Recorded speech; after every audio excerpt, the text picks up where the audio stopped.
السلام علیکم ورحمۃ اللہ وبرکاتہ۔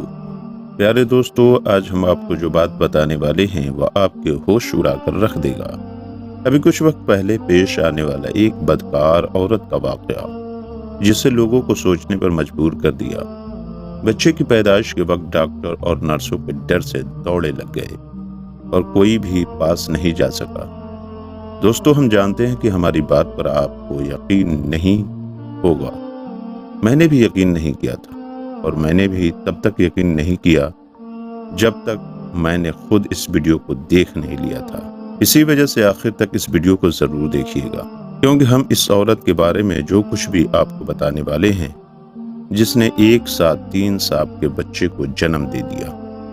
یہ سب کیوں اور کہاں پیش آیا، اس کو جاننے سے پہلے آپ ہمارے چینل کو ضرور سبسکرائب کر لیجئے گا اور ساتھ میں بیل آئیکن کو بھی ضرور کلک کر لیں تاکہ مزید ایسی ہی حیران کن ویڈیوز آپ ہر روز دیکھتے رہیں۔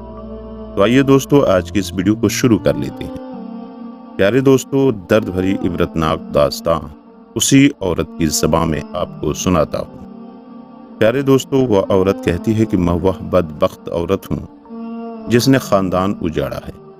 میں اپنا نام نہیں بتاؤں گی۔ میٹرک پاس کرنے کے بعد مجھے لڑکوں سے دوستی کرنے کی عادت ہو گئی۔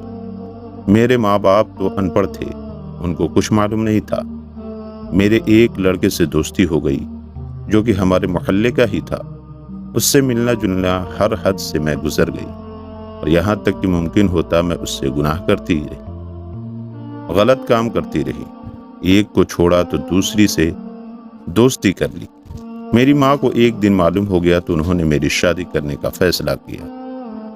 اب جس گھر میں میری شادی ہوئی تھی، میرا شوہر غریبی کا ستایا ہوا بچپن میں ہی باپ کا سایہ نہ رہا، اور ماں نے بڑی مصیبتوں سے اسے پالا تھا۔ کبھی لوگوں کے برتن دھو کر تو کبھی لوگوں کے جوتے پالش کر کے ماں نے اسے پالا تھا۔ اور میرا شوہر بے حد سادہ انسان تھا، وہ زمانے کے فریب کو نہیں جانتا تھا۔ میری ایک ہی نند تھی۔ میری اور نند کی شادی ایک دن کے وقفے سے ہوئی تھی۔ گھر میں ساس، شوہر اور ایک میں تھی۔ ساس نے مجھے اپنی بیٹی بنایا، لیکن میں بدبخت عورت ہوں۔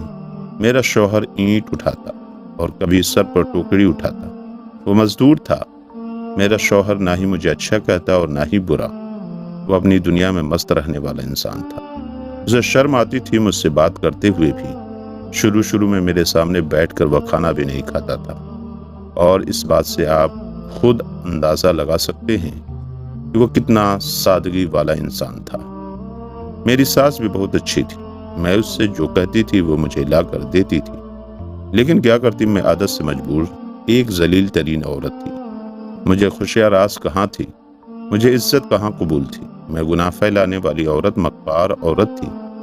دنیا جہاں عورتوں کو اتنا خوبصورت سمجھتی ہے نا، وہیں پر مجھ جیسی بدکار عورتیں جو آشیانہ جلا کر روتی ہیں۔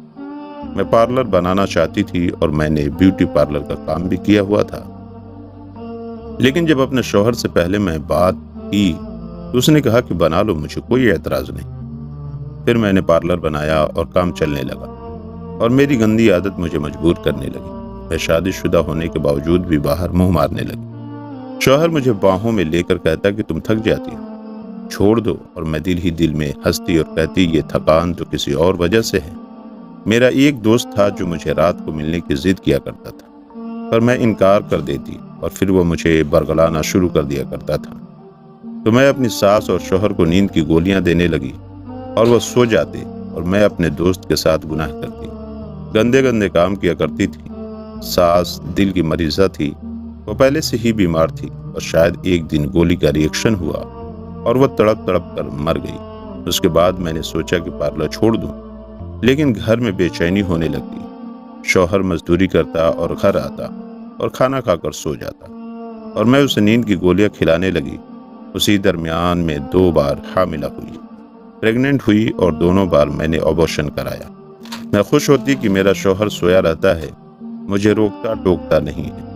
تیسری بار مجھے دیر سے پتا چلا کہ میں حاملہ ہوں، اور میں بچے کو نہیں گرا پائی، اور بچے کی پیدائش میں اب 2 مہینے ہی باقی تھے۔